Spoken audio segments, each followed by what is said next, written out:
आज हम डिस्कस करेंगे स्प्रिंग 2025 क्वेश्चन नंबर 1 का पार्ट 5।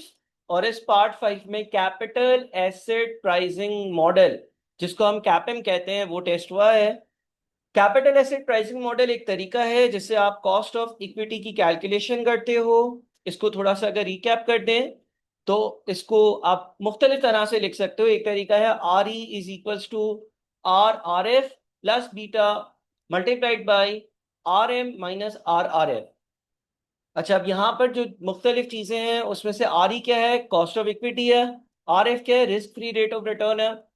और आर एम क्या है? Average rate of return from market securities है। बी क्या होता है? बीटा फैक्टर होता है। बीटा फैक्टर क्या बताता है? देखो, बीटा फैक्टर दो तरह के होते हैं, एक होता है बीटा एसेट और एक होता है beta equity.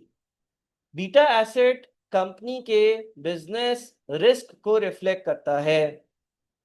Beta equity company के business as well as financial risk को रिफ्लेक्ट करता है।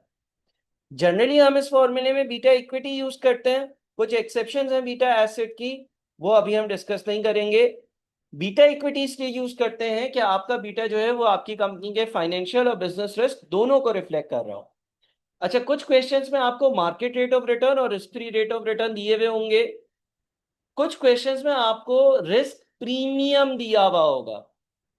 Risk premium is equals to market rate of return minus risk free rate of return. यानी कि इस फॉर्मूले में जहां पर R M minus R F लिखा हुआ है, जहां पर market rate of return minus risk free rate of return bracket में लिखा हुआ है, उसकी जगह कभी कभी रिस्क प्रीमियम दिया हुआ होगा। अब इससे रेलेवेंट क्वेश्चन क्या आया था हमारे पास? Entity A has an equity beta of 0.9। एक कंपनी है, उसका इक्विटी बीटा 0.9 है and a tax rate of 29%। उसका 29% का टैक्स रेट है। If the risk free rate is 10%, 10% का रिस्क फ्री रेट है, and the average market rate of return is 15%, market का रेट ऑफ रिटर्न 15% है। अगर रिस्क प्रीमियम देता ना तो 15 माइनस 10 यानी कि 5% की भी वैल्यू दे सकता था। रिस्क प्रीमियम यहां पर 5% होगा। मार्केट रेट ऑफ रिटर्न और risk free rate of return के बीच का डिफरेंस रिस्क प्रीमियम कहलाता है। तो बहरहाल यहाँ पर risk free rate of return दिया हुआ है, यहाँ पर मार्केट रेट ऑफ रिटर्न दिया हुआ है, और सवाल बहुत सिंपल है। बोलते हैं what is the cost of equity. Cost of equity को कैलकुलेट करना है। कैपिटल एसेट प्राइसिंग मॉडल के फॉर्मूले में सारे वेरिएबल्स को इनपुट करेंगे।